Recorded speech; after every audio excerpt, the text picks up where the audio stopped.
Good morning, good afternoon, good evening, and good night to everyone here with the Leadership Summit. If you're joining us live or joining us in person, that's the same thing, or joining us on the replay. Welcome, welcome, On the welcome. replay. It's always a great thing to be able to bring our Leadership Summit folks to the round table of our flat screens. And we don't really need too much introduction to Robert Dilts, who's been here since pretty much the beginning. And it'll be fascinating learning a little bit more from the so-called horse's mouth about the evolution of NLP. So Robert, without any further ado, over to you. And I'll just make sure everyone's on mute as well. Thank you, Heidi. Thank you for being willing to organize these events. It's I mean, it's great to have this opportunity to share, and especially since we don't have an ongoing leadership summit meeting, at least we haven't for the last 2 years. So it's nice to see everybody, see old friends here. So my plan was just to do a little bit of kind of presentation about what I consider sort of the arc of the development of NLP. And then really open it for questions, because I think that's the much more interesting part, is to have a dialogue about all of this.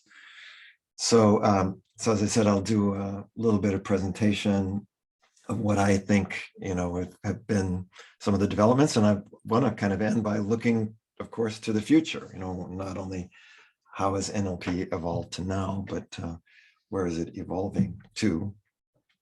So I am going to go ahead and share my screen here. And I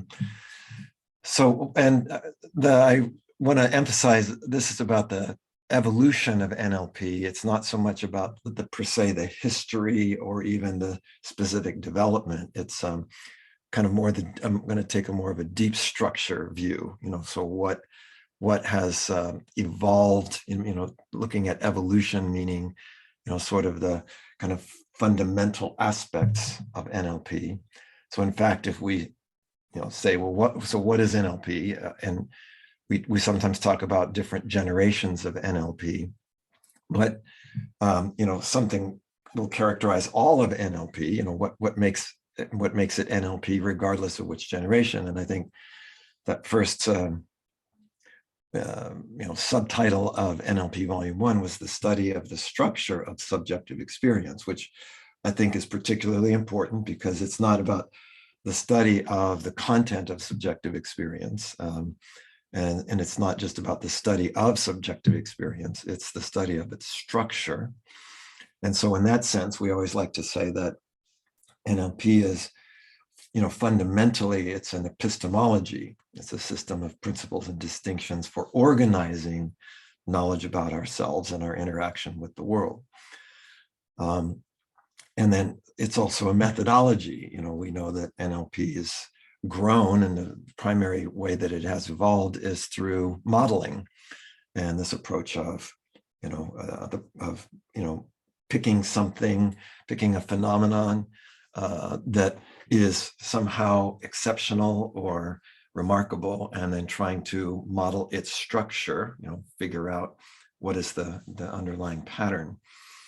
And then, of course, NLP is a technology. That's how most people know of NLP, is because of the tools and techniques. Although, as Richard Bandler has said, many years ago, NLP is more of an attitude. It's a way of looking at things rather than the trail of techniques that's left behind. So we tend to look at it as a technology first, but really it started as a set of these presuppositions and principles. And I think this is where the methodology has evolved a bit, but certainly the technology has evolved. And we would say, again, still, what characterizes NLP, no matter which generation or which kind of technique? And this, first and foremost, is this notion that it emphasizes process and structure as opposed to content. And I think that's something that we would all in the Leadership Summit agree upon. That NLP is about processes, but it also grounds those processes in, the human anatomy and functions of the human nervous system. So that's why it's, neuro-linguistic programming. So I think if we start getting into, anything that gets into descriptions or explanations beyond that, starts going beyond NLP, although it's kind of difficult in some ways to get beyond that, because everything we know about the world we know through our nervous system. But also, NLP ensures that these distinctions and processes are able to be easily defined and influenced through natural and spontaneous patterns of verbal and nonverbal communication. I think that's all those tools that we use. We're able to do them without special equipment generally. We're doing it through our own, our own observations and our own interactions. So again, then it organizes the results of this study into exercises, tools, practices, etc., that can be used to influence and make a difference in people's experience or behavior. So I think this is what NLP has always been. If we sort of look at the foundational works of NLP, there were those original books written by Bandler and Grinder, starting with The Structure of Magic, and patterns books, Changing with Families, Frogs into Princes. And then, of course, there's the Neurolinguistic Programming, Volume 1. And I would say these are probably the books that established, they're the canon that established the original generation, what has become known as NLP.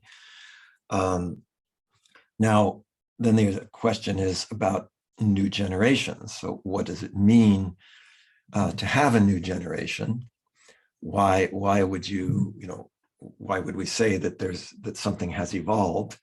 Well, that's because it includes but transcends earlier generations. So in this view, we're not saying that new generations make the old generations obsolete. They actually incorporate them and then are expanding or adding to them.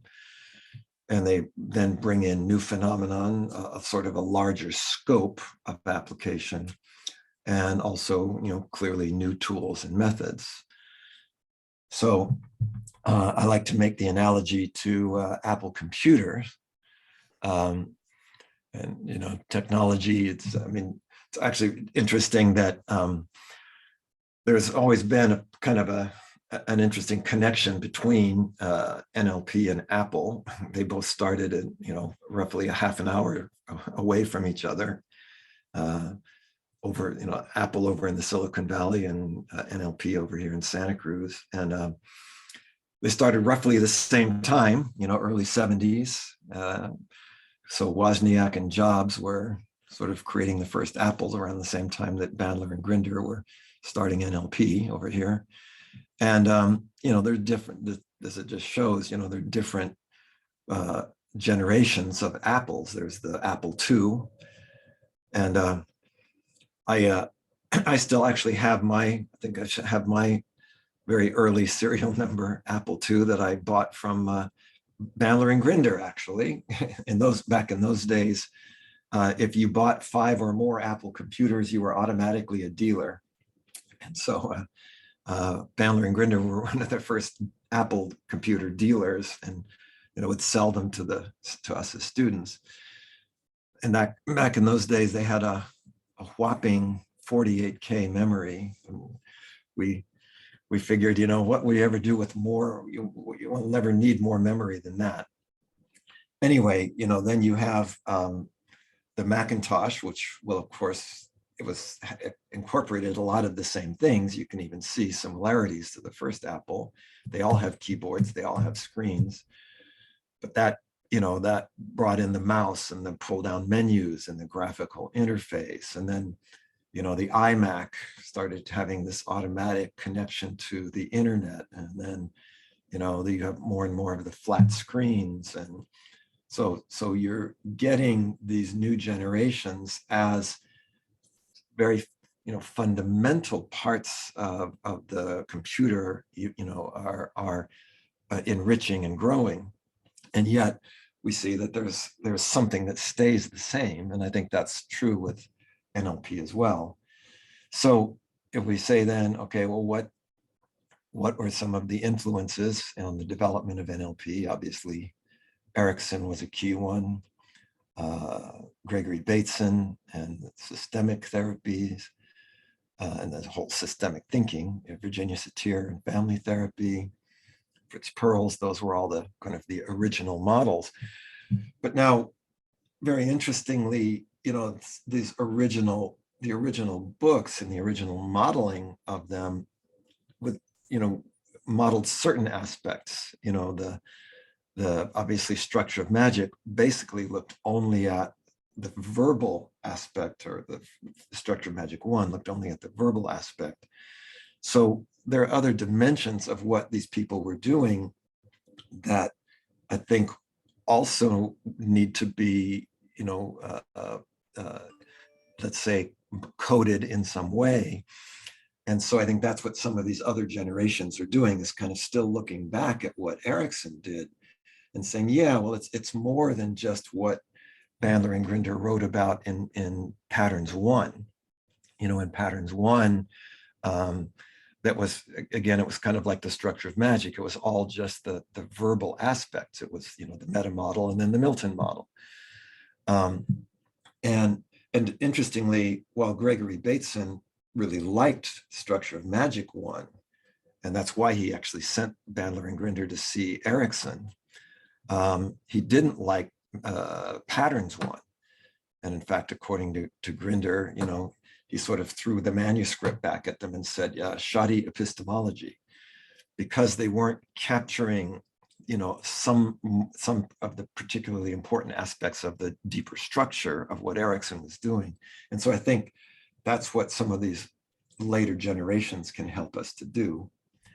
So, and then, of course, there have been other influences. These are just, I have to, of course, speak from my own perspective, my own experience, but there are also other influences on the development of these new generations. One is Steve Gilligan, who's my colleague and the creator of the Generative Change Work, International Association of Generative Change. But there are others like Gabrielle Roth, who's developed the 5 rhythms, and my wife Deborah is a 5 rhythms teacher, but it's much more about very much somatic aspects. Ken Wilber in integral studies, Bert Hellinger, family constellations, a colleague of mine, Richard Moss, and this idea of transformation through awareness, Timothy Galloway in the inner game, Rupert Sheldrake, morphogenic fields. I mean, so there's been lots of other developments in the area of personal development and of bringing change. And this is just a few examples, but these start bringing in other dimensions, and like to look at then a couple of these key factors that I think have, sort of made a difference here. One we like to point out that sort of, if you look at different levels of learning and change, we would say that first generation NLP is pretty much focused on capabilities and behaviors. It's a whole area of, if you look at structure of magic, or if you look at NLP volume 1, it's all about strategies, the sequences of cognitive steps that are going to produce a behavioral result. It's pretty much how and what. Second generation start getting into some deeper aspects of, and at least certainly, especially in my own work, this realization that values and beliefs also have a tremendous impact. They're not the same as a capability. They don't have the same kind of structure. And I think that's the important distinction. What the difference between the subjective experience of a capability of learning how to do something is a quite different structure than becoming open to believe something or believing it. And then we would say this third generation kind of also then moves to even deeper level structures, the structures relating to identity in the sense of purpose. So that's sort of one thing where if we see, yeah, these developments tend to follow kind of looking at some of these deeper structures. In the in the work I do with Gilligan in generative change, we often also talk about these evolving generations of change work. And when NLP started, basically all there was, in the early 70s was, traditional therapy, which was more or less, authoritarian. The therapist was the authority, is oriented towards past problems and pathology, and was primarily verbally oriented. I mean, Freud being the sort of classic example of that. You sit on a couch and talk or something. But even then, a lot of therapy it's primarily verbally oriented, which is why Structure of Magic focused so much on those words.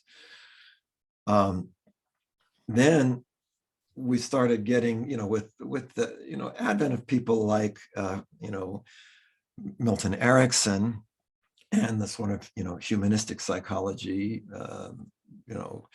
began to come, and you started getting a more solution-oriented approach. And coaching began to emerge out of that in the 80s, especially, was the beginning of coaching, and which was more collaborative, oriented towards the future, towards solutions and resources and actions. And in that first generation of change work, the solutions had to come from the therapist, right? The therapist knew the answer. Coaching flipped it to the other side and said, no, that's not, the coach doesn't have the answer, the client has the answer. So the focus is on the client, it's on the future. Although interestingly, still many of these coaching approaches and these, I think these evolving approaches, evolving therapeutic approaches, were still primarily verbally oriented. Then there's what we call this third generation, that in the generative coaching work that Gilligan and I do. We say it's traditional coaching, plus you have these other aspects. You're going to be engaging multiple intelligences beyond just verbal intelligence or cognitive. There's a creative consciousness. You're looking at more the influence also of generative internal states, transforming problems into resources rather than trying to fix a problem. You're saying the problem and the symptom actually is, as Erickson would even say, the symptom is the solution. So you want to actually welcome it as part of the change work rather than have it be the thing that you're trying to change. So, and then in this work, the solution does not come from either the coach or the therapist or the facilitator, nor the client. It comes through the relationship between them.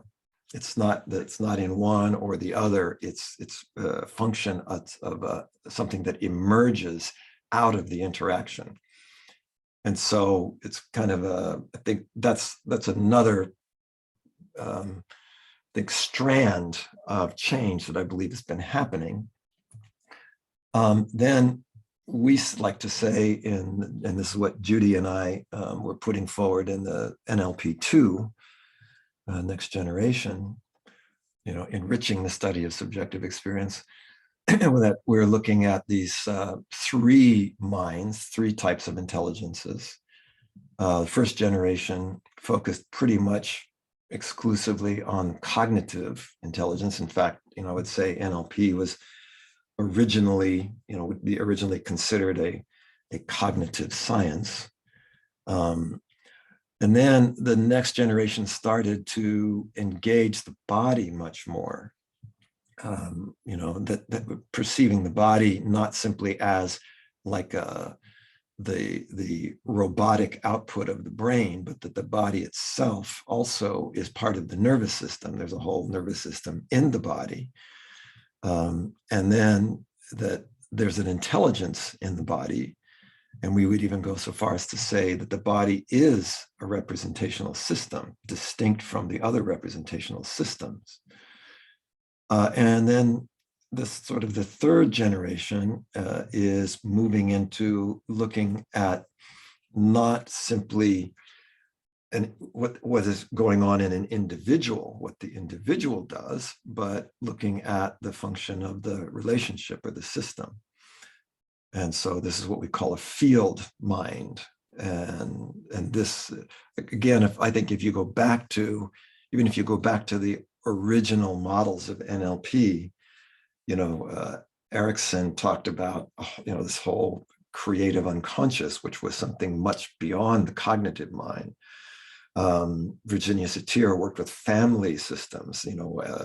Bateson talked about systems, is cybernetics. It was all about systemic work.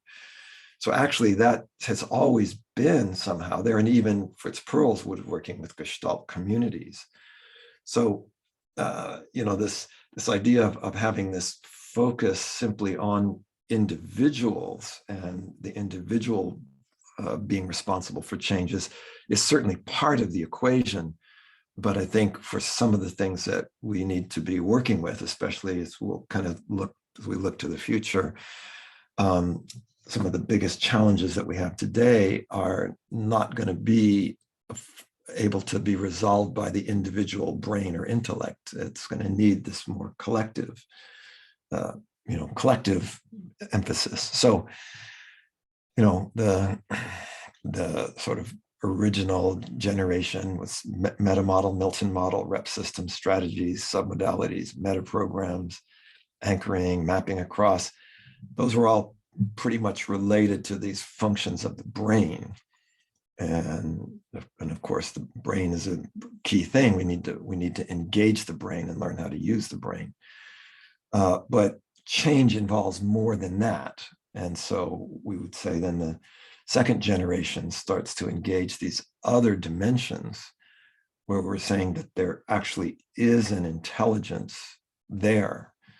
There is a whole enteric nervous system. There's a cardial system around the heart, which of course has branches to the brain, but also has a lot of its own internal functioning.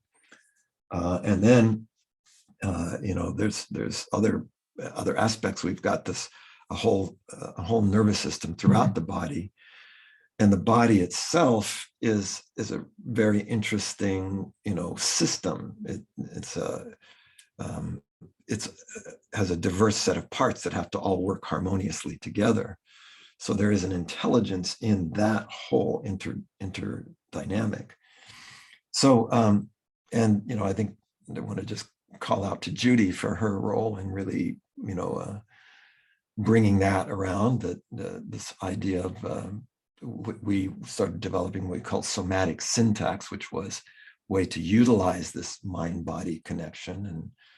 And the idea of somatic syntax is that it's not so much about which parts of the body are involved, it's about the way that they're relating to each other. So with something like somatic syntax, you can take a movement that you can do with your hands and say, do that with your feet, do that with your eyes. What would that, if you transferred that pattern to some other part of the body, what would it look like? And it's actually interesting. We realize that, even though we learn to write with many of us right hand, or if you're left-handed, your left hand, you can immediately transfer it to the other hand. You could write with your elbow.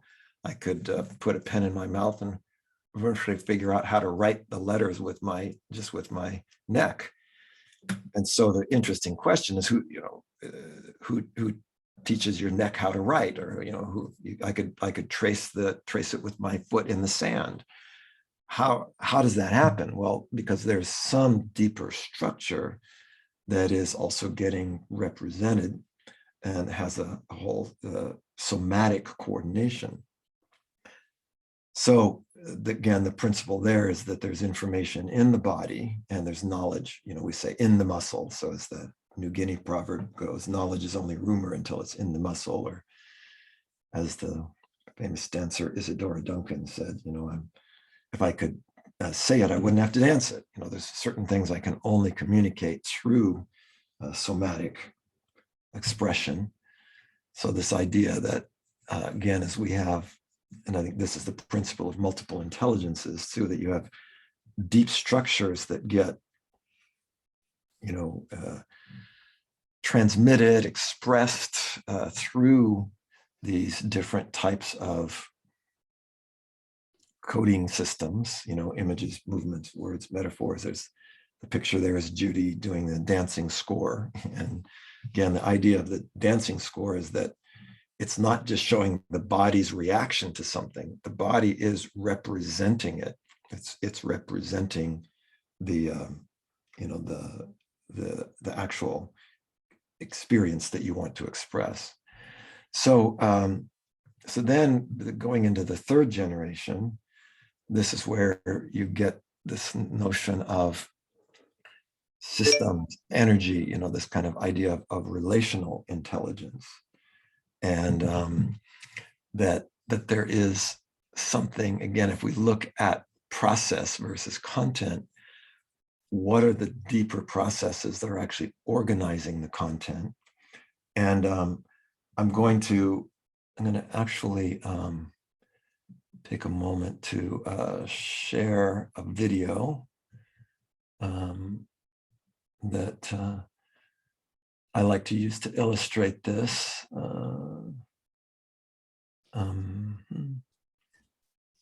There we go.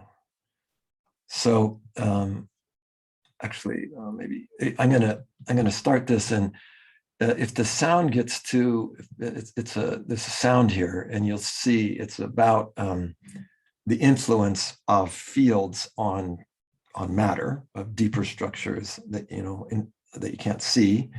In this case, you can hear it because this is an area of physics called cymatics. And in cymatics, you're studying the influence of sound on matter, of vibration. And I think it's an interesting, both an illustration, it's a metaphor as well as an illustration for kind of this idea of a field influence. So you're going to hear a sound. If it gets too loud, you can turn your sound down. I'll also try to keep it down. But what you see here, it's a metal plate, and there's a bunch of sand on the plate. Can everybody see that? You can't see it? Okay. No. Hold on. I think you have to share your screen. Yeah, I'm sorry. I thought I was sharing it, but I didn't. Can you see it now? Yes. Yes. Okay, sorry about that. So there's a bunch of sand on a plate here. And what's going to happen is they're going to start playing a tone. Well, actually, here, let's do it.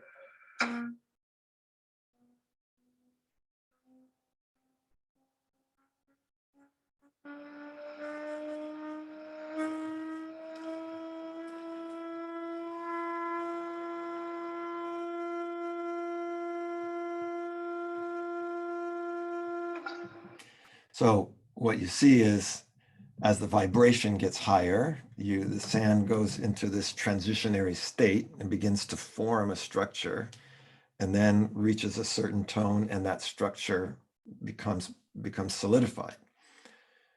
Now, what's interesting is if they keep raising the tone, and so let's watch what happens as you're increasing the vibration of the field. You're making it, you could say, more energy rich. So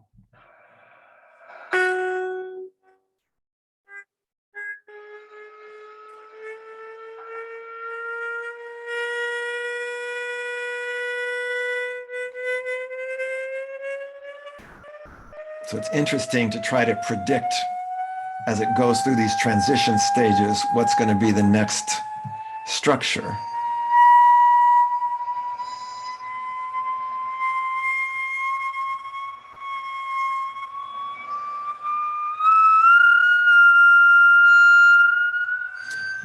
So there's, again, you see, and there's transition stages and then fixed stages. They keep adding more of the sand because the structures get more complex. That's pretty much all we're going to know, is that each structure is going to be more complex than the previous one.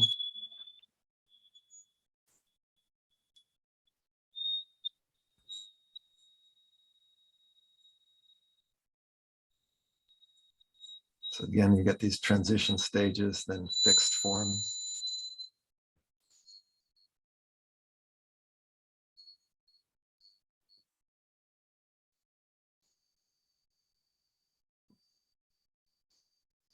And again, the sand and the sound, I mean, they were throwing more sand in just because the structure is more complex, but it's not going to determine what the structure is. That is determined by this vibration. And that's a big part of what we mean by field mind. So I'm going to come back here.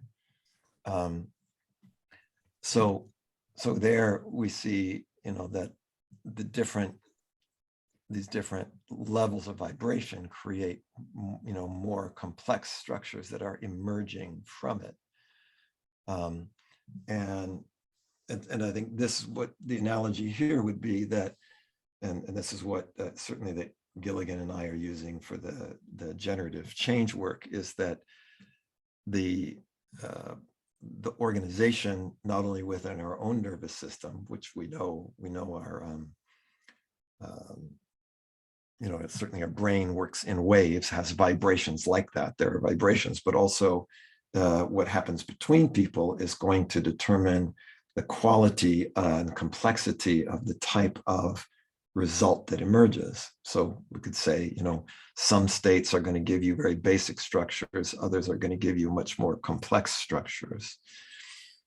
So that's kind of this basic idea of a field, which is a major part of every aspect of physics. It's why we can all be communicating right now, is because there's these invisible fields that are passing through us and through these rooms, and our devices, whether it's a laptop or whatever, is able to, or the modem that we're using to, is able to receive that signal, turn it into something that eventually becomes an image of us. So, the idea here is that we could say that these fields will certainly have some kind of implications for us in our own realities, our own lives. One of the other aspects of this is this idea of what we call holon and hologram. The notion of holon was initially proposed by Arthur Koestler in I think 1950s. With it, basically, it was picked up by Ken Wilber in the integral studies work, that everything, this says each person, which is true, but everything, the idea of holon is everything is, simultaneously a part made up of other parts and part of a bigger whole. Anything you can think of is going to have this relationship. It's made up of other smaller wholes and is part of a bigger whole. And then this idea of hologram, which I think is very interesting, that every part contains the whole, at least in an integral, in an integrated holon. Every part contains the whole, and each part can recreate the whole. And this we see very obviously in the structure of the human body, where the DNA of the whole body is in every cell of the body. So that whole is in every cell, and you could take any cell and reproduce the rest of the body. That's what cloning is about. So you have this kind of holographic, holarchic, holographic sense. And we would say that that's similar to what happens in a culture, for example, that the culture is in every person, every part of that culture, and that person could reproduce the whole culture. It's the part, and the whole is in the part. And so these become, I think, also key things to be keeping in mind. I think these also were part of the legacy of Bateson, be keeping in mind in the NLP work and the development of NLP. And this image is sort of showing that you've got a person. This went from one of my recent books. Got a person that's got a whole brain, a whole heart, a whole belly, but those are made of whole cells. The cells are made of molecules, molecules made of atoms, atoms made of, whatever, quarks. You can keep going. But also that person is part of a family, part of a profession, part of a global community, an environment, a solar system, etc. And principle there, of course, is that whichever part of that holon is neglected will begin to create and produce obvious problems. Problems will emerge. If I neglect my heart, my heart's going to have trouble. If I neglect my family, it's going to have trouble. If I neglect my profession, if I neglect my environment. So big part of this is goes back to, I think, enriching this principle of ecology in NLP. But what is so physically, we could also say is similar cognitively. And this is what, Bateson, I think, said, meant by this comment, where he said the individual mind is immanent, but not only in the body, it's immanent in the pathways and messages outside of the body, which I think is very interesting. So they're saying that the individual mind without interaction, it doesn't exist. And you see that with the so-called feral children. A child that is not brought up with others, in the interaction with others, doesn't learn language. Its individual mind is actually severely, limited. But if you put two children together, they will invent their own language. So we need this kind of quality of interaction. We need these fields, and in order to have our own intelligence. So our own intelligence, as Bateson is saying, is not limited of just within us. It is also, as he says, in the pathways and messages outside of the body. And as he points out, there's a larger mind, that the individual mind is a subsystem. He says this larger mind is comparable to God and is maybe what people mean by God, but it's still immanent. When he says immanent, he means it's emergent from, these interactions. In this case, he says the social system and planetary ecology. So I think that's a kind of the sense of field mind, and it's one of those things that Gilligan and I use.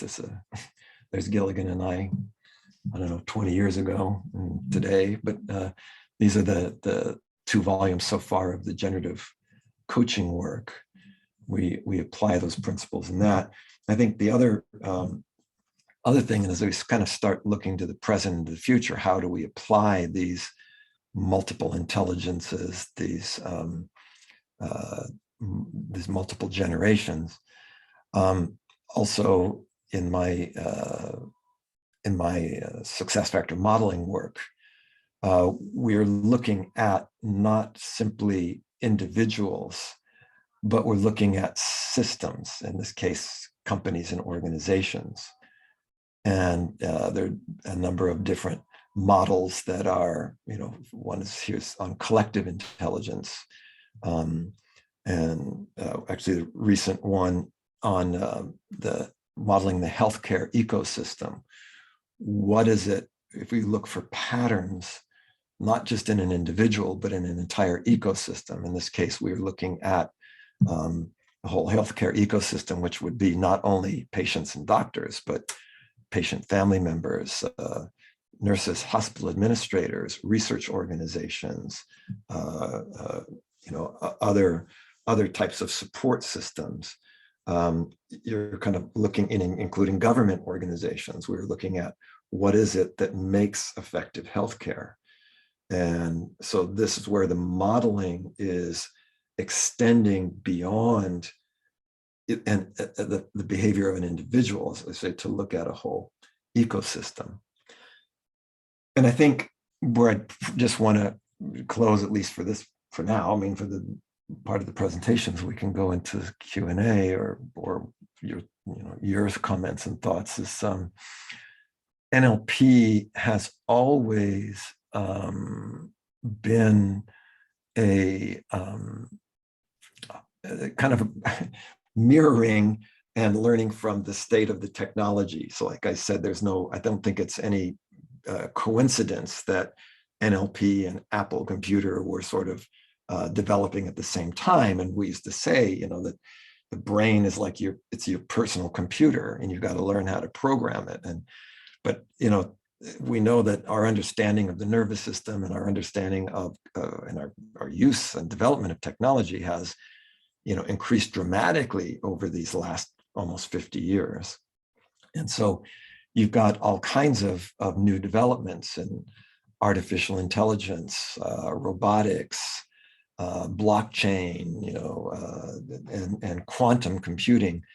My wife's cousin's the head of quantum computing for Google. I mean, and what the processing power of what you're going to be able to get is incredible. Right now, to do some of these, cryptocurrencies and things like that takes huge amounts of energy. But if you start using quantum computing, instead of zeros and ones, like a little qubit can hold, I don't know, almost infinite quantities of information, and the relationship of one qubit to another. These two things can create all kinds of information. And so we see that this is, to me, one of the big questions is what's going to be the role of NLP with respect to these dynamics, artificial intelligence, robotics, etc. Already, one of the companies that I'm an advisor to. I'm also an investor in, but I'm on the advisory board, is a company called Chance in France, and their whole vision is to democratize coaching, so that right now coaching is pretty much limited to people with fair amounts of money, but they want to make it available to everybody, and so they're combining some coaching that's done in an automated way, where there's AI information gathered about them, and then you also see an actual coach. But it's very interesting, this combination of AI and human connection, and which can be done best by which one. And they just finished. A few years ago they won the Google Impact Award. They got something like 500,000 euros from Google, and then got a Facebook award. They just finished raising 12 million euros for their next phase. So it's this kind of interesting way of connecting technologies with what we're doing with NLP. And obviously, as I said, I'm an advisor. They use a lot of NLP in terms of the work that they're doing. And Mohammed Yunus is also one of the advisors who started microcredit. So kind of building in these ideas of microcredit with coaching and making things affordable. So I think there's a lot of interesting potentials like that. And I think there's others which we can open to discussion too. But I think what I'll do is I'm going to actually end with a little, end this part with a little set of videos here. So I'm going to show an early connection. Sorry, I'll share the screen again. Early connection of NLP to technology. This goes back to, oops, that's not what I wanted to do.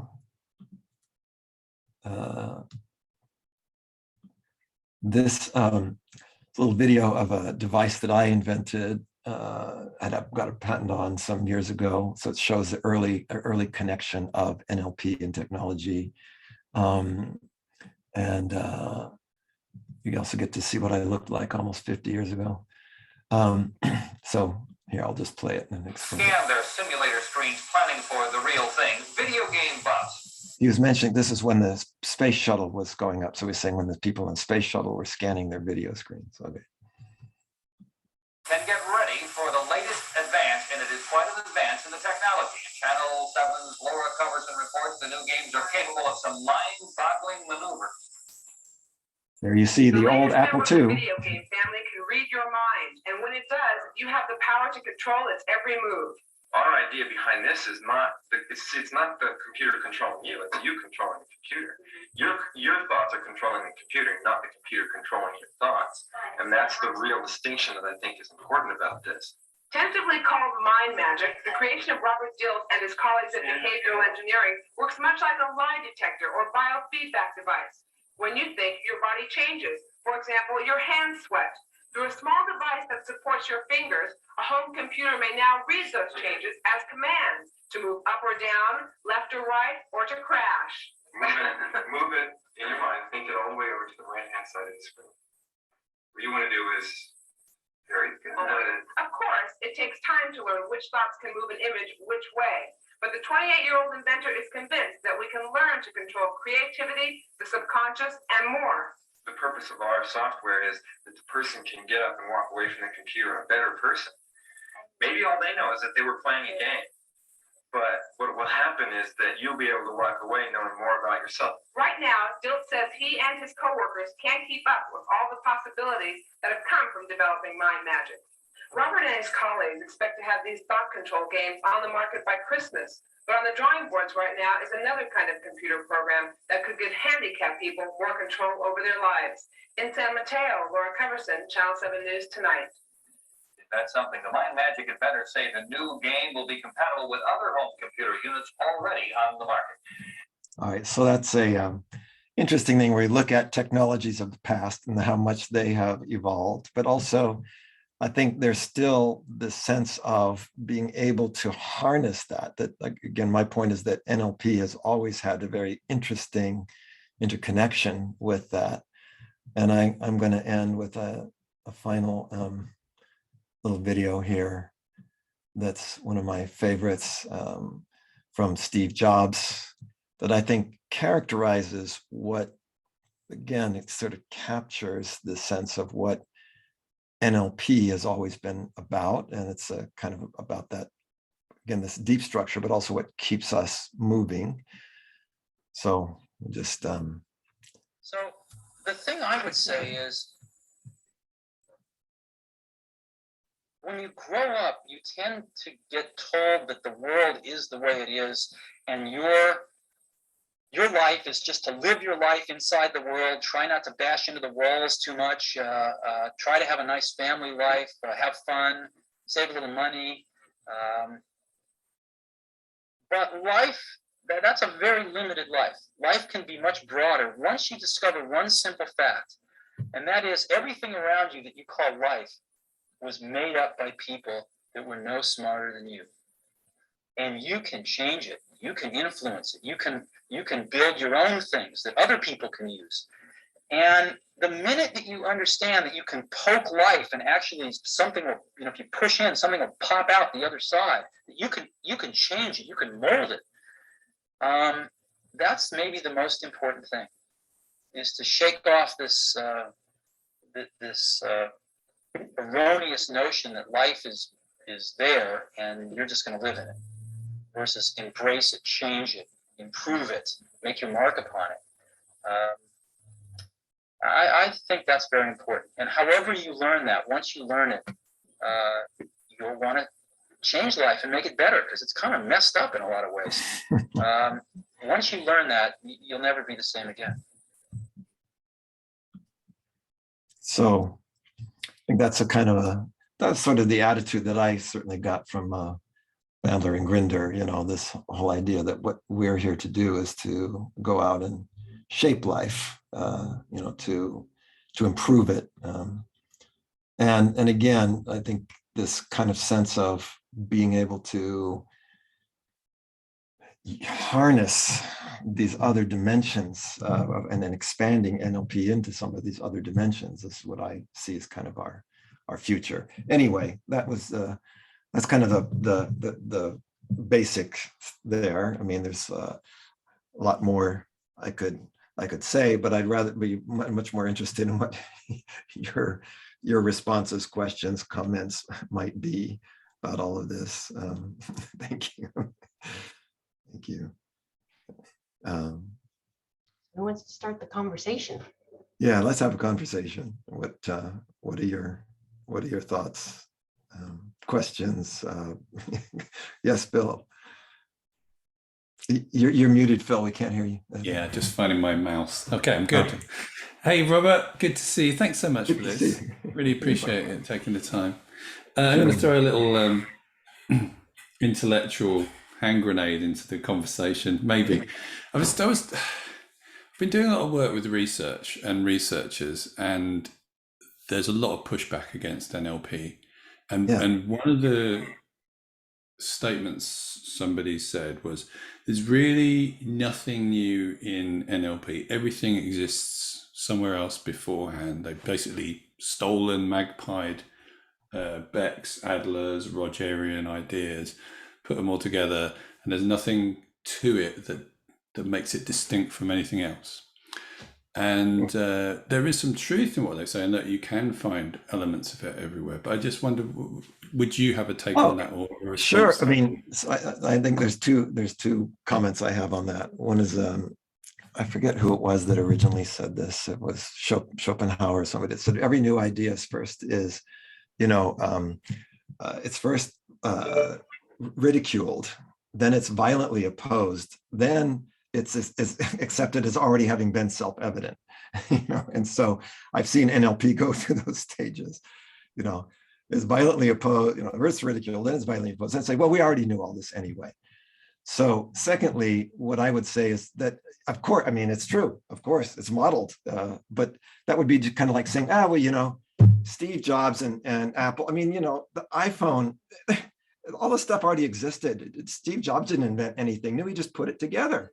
He just put it together in this way. I mean, that's nothing, well, if he didn't put it together that way, if he didn't pull from this part, there would, these things would be nothing, right? Nobody would have them. So that's what my wife's father used to be head of technology for IBM in the mid 80s. And one of the things that he said, he realized, being at IBM and looking at Apple, he said, Steve Jobs was an orchestrator of innovation.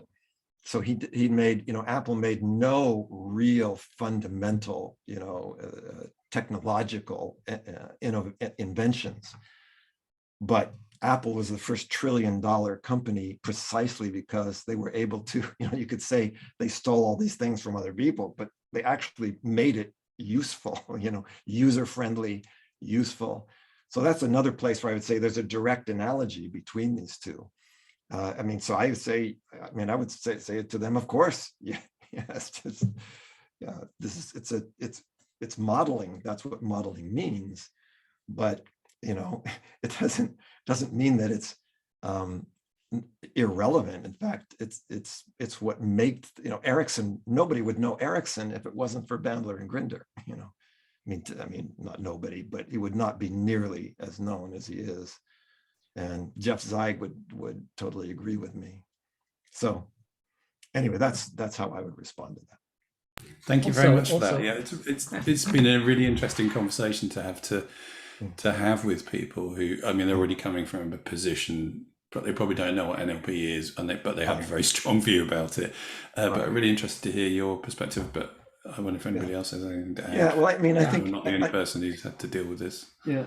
Well, I think that the other aspect here is that, we've got, this is, I think, another thing that's challenging us in this world today is, the way I like to say it is that sleight of mouth is now the norm, right? There is no grounded reality usually. It's basically, and you can see it, and I see it with talking to people about Ukraine these recently, you have one whole group that says, oh yeah, there's biological weapons labs that the US has built under children's hospitals in Ukraine, which justifies bombing them then, and how do you know? You have this, and I'm sure you've all seen the social dilemma, where basically you live in these bubbles of information.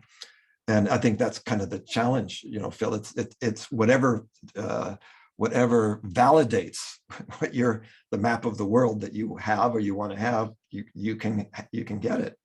So it's tricky, and so you kind of have to use, this is where you sort of have to use sleight of mouth to deal with it. If most of the time you're not really dealing with the factual aspects. You have somebody that's coming in, as you say, they don't know very much about it. They have an opinion about it, and they're basically just, they've got the data that they want to validate their perspective. So it's a tricky thing, and I think, Pascal, were you going to add something? I was going to say that if you think of NLP as a system, usually systems have emergent behavior, and you take all the pieces, put them together, you get something else. Exactly. It's not just the pieces. I mean, each piece, even physics, pieces are put in together, you get something else. So that's what I thought when you said that. Yeah. Sure, these are all from other places, but together they make something different. Yeah, actually, that's interesting, because even I was showing those different development, current technological developments where you get AI, robotics, blockchain, and what's happening is you're starting to get these new emergent combinations that are unpredictable. And so I think that's and I do think that that's what NLP did. It took something from neurology, from linguistics, from information science, programming, put it together, and actually made something useful that you could apply. So yeah. Any other questions? You talked about modeling healthcare systems. Yeah. So one of the disciplines I'm involved in is system dynamics, where we look at feedback loops, balancing loops like in cybernetics, but also reinforcing loops. And a lot of work is being done in that area to model systems and see what policies you can make in order to change them. Yes. So it's sort of like you can use multi-mode modeling, different modeling systems, NLP and system dynamics to model what's happening. So. Yeah, that's I think is really important.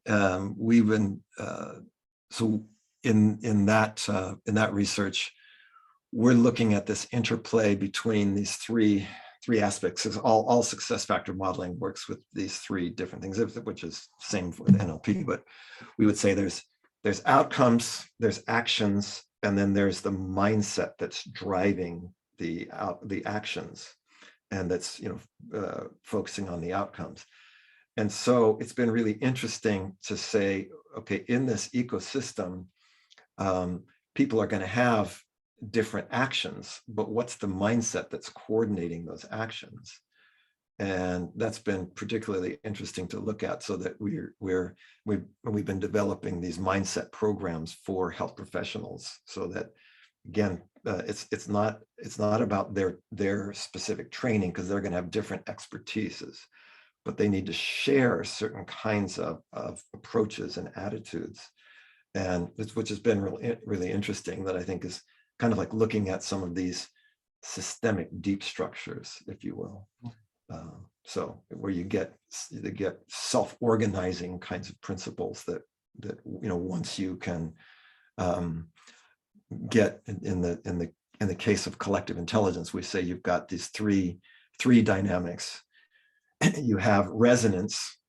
So so this is what starts to connect things. There's some kind of resonance. Then there's synergy, and then you can get the possibility of emergence. So resonance is essentially looking at what's the same, what do we share. Synergy is looking at how do our differences, in some way, support or complement one another. And then emergence, as we've been saying, is what new comes out of this that was not been able to predict. And so in the collective intelligence work, those are the kind of the three basic pieces that we're always looking at. It's very, very interesting to actually find ways to produce those in groups of people, and I think that's one of the key things in something like healthcare ecosystem. I think that's really important, the healthcare, because different sectors have different beliefs or different goals. And from my experience working in this sector, it's no like they're not working together. They don't have a general feeling or goal-oriented way of expressing themselves or treating the patients or believing or whatever. So this collective intelligence, especially in the health sector, is important, I think, for healing it itself. Yeah, exactly, Ray. Interestingly, the way we've been doing this healthcare modeling is we started with an online survey that we just sent out to all kinds of people, patients, patient advocacy groups, hospitals, doctors. And then, we first were just asking for you, what constitutes an effective healthcare outcome? And we had like 40 something different statements. So we took some of them from World Health Organization, some from other, medical associations, but also others. And just we wanted to be quick because we knew people wouldn't have much time. They could just click, click, click, click, click, click.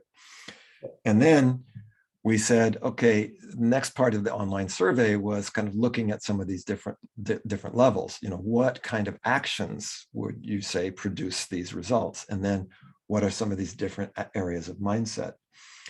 And then what we did was we picked certain ones who were willing to go deeper and that we felt would be a good opinion leaders. And so the reason I was thinking is one of the interesting examples was a hospital in Rome, Italy, which is ranked, it's the third, Newsweek ranks it as the third best hospital in the world for gastroenterology. And I think it's in the top 50 in the world, of all hospitals. And their whole thing was they built this hospital with the mindset of the patient is at the center. Wow. So when you go into the waiting room, it does not look like a waiting room. It looks like the lobby of like a 5-star hotel. And they say, and their belief was the patient should never just be waiting. And so what happens there is you've got informational videos about nutrition. They've got all kinds of things. And then when you go to the room, instead of going into like an examination room and then having to walk down to some other part of the hospital to get some other, expert input, everybody comes to you and they also they share and converse about what their perception is. It's a totally different thing than what normally happens, where all somebody usually gets is the hospital record. You don't actually see the live patient. And this guy, the guy that started this hospital, his name is Gasparini. He's so amazing. He says, if you are a physician and you, especially again, gastroenterology, and he said, and you do not know about the first 6 years of your patient's life, you are not doing your job. You need to know that. And he says every patient, this is the interesting thing about this hospital, every patient has 3 types of support. You've got the traditional technical support, which would be, the medical and the machines. But then you've got nutritional support. Again, for gastroenterology, that's particularly important. But then they have psychological support. So everybody also has a coach.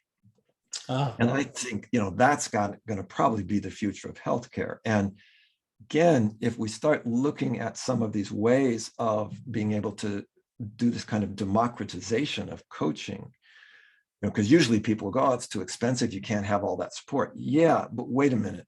When you start engaging things like, and this is the whole idea of where blockchain starts to come in, right? Right now, Facebook owns all the information you have there. Apple owns the information you have on your iPhone, et cetera. They can get access to it. In a blockchain world, you own it. You have the security. You have your own private Facebook place, and all of the information can be fed there. So that, for example, your whole medical history could be available. And then, because the parts that would be difficult for a human to do, which would be like process through that and look for patterns, that's something that AI can do. That's what it's designed for. And then this is where, again, that stuff can all happen very, very quickly, and I think certainly as we go into the future, very cheaply.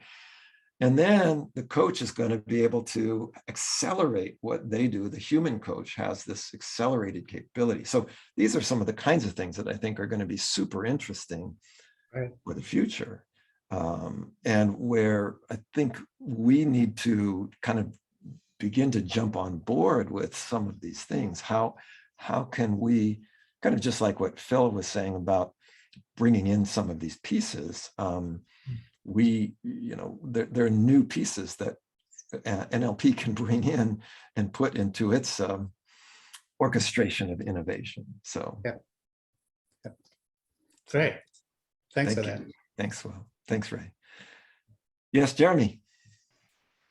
Hi, Robert. Hi, everyone. So, Robert, at the risk of getting on my soapbox and throwing another hand grenade in, so you've been talking about evolution of NLP from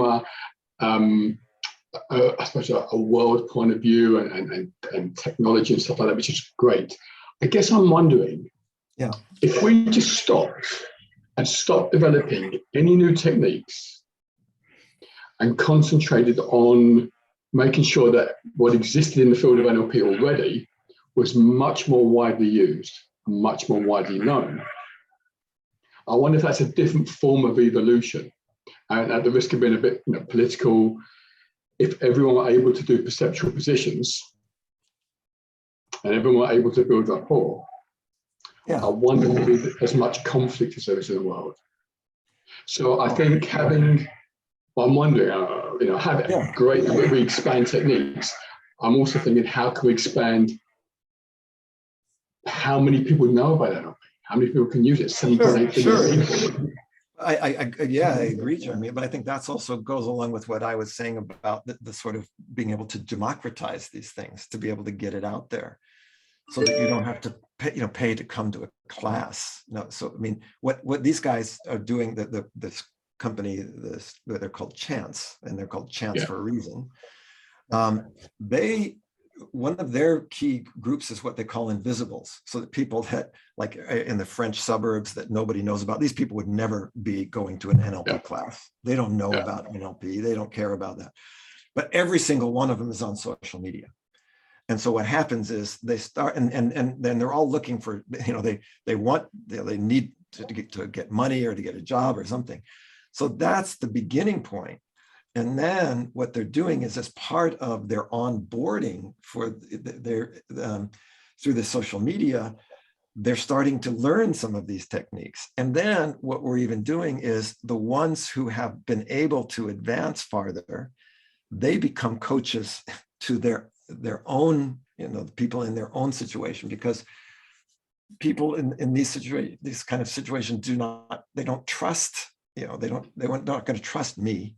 I'm in a completely different social class. I speak a different language. I come from a different, cultural background. So I think we've got to find these ways of beginning to, and that's why I was mentioning that, of, again, I don't know what's a better word, spreading, but, democratizing this. Then that's how you're going to get those things out there, because that's what they're able to do, is they're able to reach these kind of people and get them some of these basic skills. These are people that don't even have enough skill to keep a job. So I think, I agree with you. The question is, how do we do it? And it's not going to simply be by, running more practitioner programs for the elite. It's going to be finding ways, and this is what, again, I think some of the technology can help. Well, also, I guess, just teaching in regular schools, not just margin to margin, but make it mainstream education. Right. And to me, that's the biggest opportunity we've got to challenge. It's an opportunity as a field. This, by the way, is probably where, again, when we think about these past 2 years of pandemic, there are some gifts, and one of them is that a lot of education has, started to go online. And I know when the pandemic first happened, I was wondering, can you do all this NLP stuff online? Well, yeah, you can do everything online, except literally physical anchoring, but pretty much everything else. And certainly if you can do it online, you can do it in person. It's going to be even easier than to do it in person in some ways. So I think this is where we have this potential to sort of begin to bring that in. But then the question is going to be, what is the entry point? Is the entry point going to be through a traditional channel, or is it going to be through some sort of emergent channel like that I'm mentioning that we don't quite know yet how it's going to be? So there's also a colleague of mine who's been I've known him since, again, early 80s. I first met him, he was working at Atari, and Atari had a small educational division. And then he went to Lucasfilms and was running the Lucasfilms educational division. And then he went to Microsoft and worked for Gates. So he worked for Lucas, worked for Gates. Then he started his own investment company, venture investment company. Now he's retired, but he's working back together with Lucas. He and George Lucas have a company called Edutopia. And big part of what they're trying to do is build in emotional intelligence as key part of any curriculum. And so, and of course, they're working online. So these are the kinds of things that are happening. And this guy is, so I think that becomes the interesting question to me, you know, how are we going to get it to be ubiquitous in the educational institution? Yeah. And I think this is where we might need to look at some of these more out of the box strategies, let's say. Okay, thank you. Thanks, Jim. Yes, Shelley. I'm very excited right at the moment about education. I'm working with a Texas company that provides supports both online and in print form for passing all of the state exams from kindergarten up to the end of high school. And what's interesting is the exams, you can only pass them if you can think and problem solve. None of it is rote learning.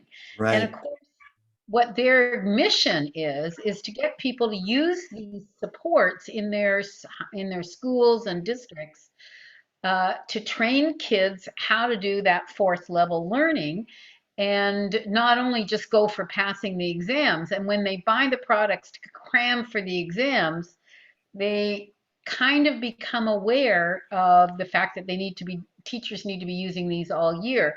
And so I've been working with them over the past few weeks on their customer philosophy, but they also want to embed NLP and meta program / lab profile into their product design, because they realize all the different user groups think differently based on the kind of communication you've had with me. So that's been a very practical use for NLP and meta programs specifically. So yeah, no, I mean, I think these are such key things, and again, finding the inroads. You know, what is it that NLP is going to allow people to be able to do that they cannot do without it? You know, and I think that's those kind of, as you were just saying, Shelley, so that type of adaptability to again, you know, different levels, if you will, of the pyramid, right? It's not that there's the how-to aspect, but then there's the why, there's the who, there's the for whom, and each of those is going to be key to actually not only the technology of learning, but the, you know, the motivations and the reinforcements, etc. So yeah, it is there's a lot of exciting stuff. I think there's a lot to be worried about with our world, and there's a lot to be excited about. It's we got both sides here. Any other sharings, comments, questions? I just would like to make a comment, appropriate or otherwise, is that Robert, I think you've gone native à la française, because one of my issues with listening to European speakers, I apologize in advance to all the Europeans, as it's conceptual, and I keep hearing this voice in my head going, yeah, but what are you going to do with it? Yeah, but what are you going to do with it? Which is like what Jeremy was saying, right? Yeah, but what are you going to do with it? Right. So, I think you've gone native, darling. Yeah. Well, except that there's a lot of what they're going to be doing with it. You know, that's the. Yeah. That okay. I take that. Yeah. So, yeah. I mean, I think again, maybe I just would say, I think there's going to be interesting things. I think we've got really interesting possibilities with things like, deep fake, where you could, literally, re-raise Erickson. You could have Erickson speaking again, with his voice, with his image. And those kind of things are quite interesting from a modeling perspective and, application perspective. You also have the what's called, the deep mind, which is these kind of going into these big artificial intelligence things. So yeah, there's a lot. I think there's a lot out there to work with, to look at, to question. What are we going to do about it? What are we going to do with it? And how does NLP play a role in that? Yeah. Maybe just a private information. I don't know whether you all heard about it, but Sheila put out a message in the summit emails. Frank Puchelik is now in Bucharest. In Bucharest, yeah. Right, he's going on to Spain, to Madrid. Yeah. To Madrid, yeah. I'm glad that he's safe. Yeah, me too. Yeah. Yeah. Yeah. It's going to be an interesting journey to see what happens there and in the rest of the world. Yeah. So I have a question, and it's probably for everyone, that because of this conversation of where NLP can be used and all of the technology that it's used in, from a legacy point of view. So for you, Robert, from a legacy point of view, does it matter to you that the technology is out there, just out there, or out there and named as NLP so people know it? Mm-hmm. Oh, I learned a long time ago when I first started working in companies that, people don't want to buy NLP. They don't want to buy Robert Dilts. They want to buy a solution. They want to, in a company, you want to buy, team product, team performance or productivity. If you can show, if you think about the computers, I've said the make computer analogy. How often do we go, what language was this application programmed in? Is it C? Is it C++? Is it HTML? You don't really care. What you want is that it works. At least that's what the consumer wants. That's what the people in education are going to want. So, the way I would always, get my own work in a company is I'm going to start by doing something and showing that, the reason they got interested in NLP is because they went, wow, this really worked. This worked better than what everybody else was doing. What's that? And then that's how you get in. So the name, for me, it's not so important at the beginning. Obviously, from an intellectual history perspective, my father was also an intellectual property lawyer, and the whole reason to have intellectual property law is not just to protect inventors so that their ego can be stroked by making money. It's actually to try to create, you do have an intellectual history. You have a way of building something. So I think, depending upon which view, you've got two aspects. One is that ultimately it's completely meaningless. Who cares? If it works, then that's what's the important thing. On the other side, as we look at development, and we look at not just not just for the egos of whoever the founders are or whatever, but the importance of having intellectual history as part of. It's why Judy and I wrote the encyclopedia 20 years ago. For heaven's sake, or 20 years ago, oh my goodness, was to say, okay, here are these, as kind of as Phil was pointing out, here are these pieces. Here's where they came from. Here's, this has that history. Here, this has this history. This comes from there. Here's who developed this. So I think that aspect is important. Not from an ego perspective, I guess. That's what I would say. Yeah. And I was interested because there's so much that we can do with NLP. And did we lose Robert? Oh no, you just moved up the screen. No, you moved. Yeah, that's squares moved around. We moved. And I think we all will agree that you don't sell NLP, especially into a corporate. You don't sell NLP. It's the outcome when it comes. And generally somewhere when I'm in, corporate or doing something like that, I salt and pepper in there that this does come from NLP towards the end, because Sure. I want people to know. I want people to be excited about it and find out other things. And I think it's unfortunate at times that we don't name it. Either we're ashamed of it, or we don't know how to explain it, or we just don't. Yeah. Yeah. Well, but partially the reason got that a we don't is question. because then it may be rejected. NLP is Right. unfortunately after they've developed not experienced such a it. great reputation, and Yeah. so that we're always kind of dealing with that, those multiple dynamics. So Yeah. it's a Catch-22. tricky. Yeah. Brian, you got your hand up. Yeah. Can you hear me? Yeah, you're kind of quiet, but I can hear you. Louder. All right. I will talk louder. Okay. And you're enunciating. Well, yeah, Siri doesn't talk to me otherwise. As you might have known from the posts I put on the leadership board, that I'm working with a group that are welcoming Ukrainian refugees to France. Yeah. We got 400 coming in next week, and it's mostly medical professionals, and there are about 3 or 4 psychologists in it. So what I'm doing is I've gotten together all of Richard Gray and Frank's scientific articles and reference and studies, and shown the people I'm working with how reliable our techniques have been.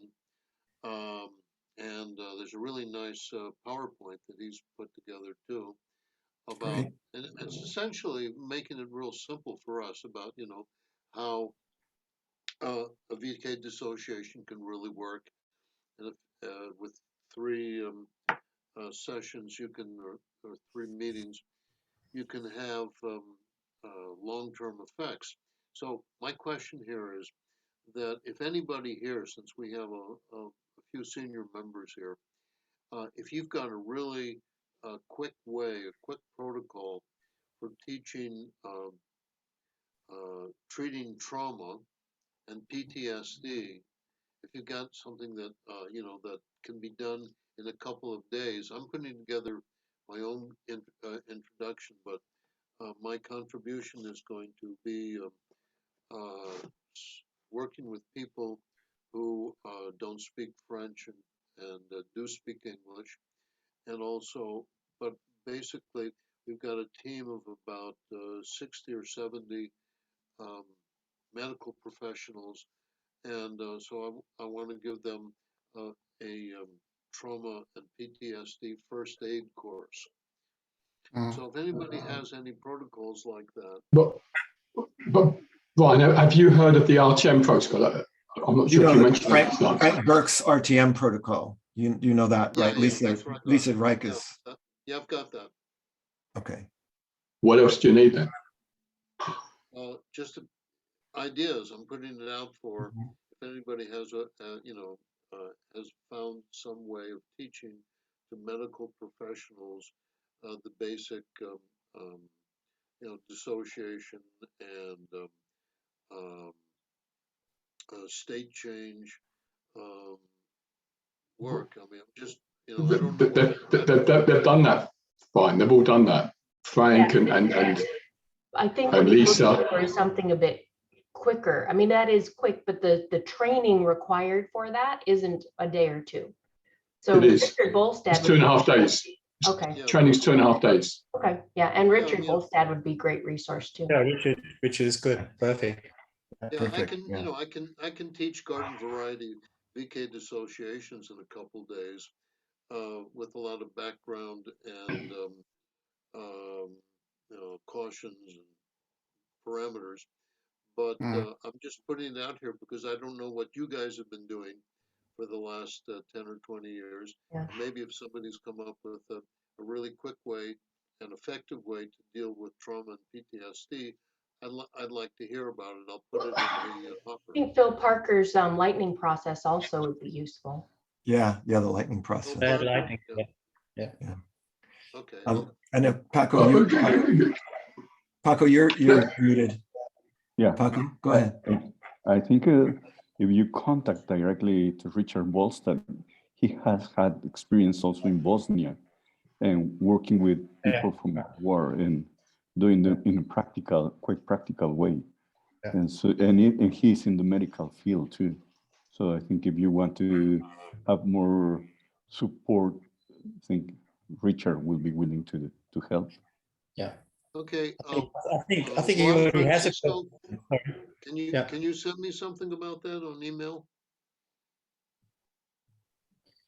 I think you take contact with Brian. I think if you get in contact with Richard, Richard already has a program going on with different medical people, learning about Richard Gray. Richard Bolstad. Richard Bolstad. Yeah, sorry, that's my German accent. He already has a program going, so it might be interesting for you to get in contact with him. Okay. In New Zealand, yeah. He's a great guy too. Yeah. Okay. It's good work.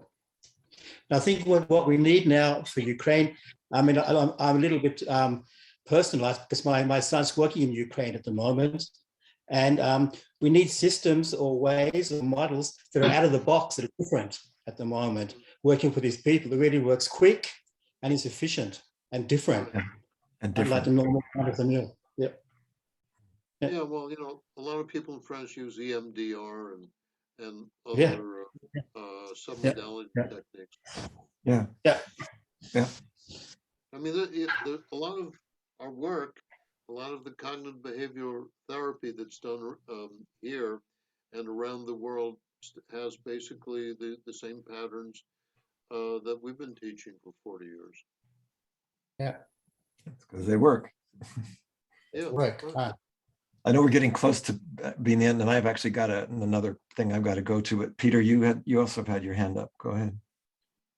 We're doing just very simple things for refugees.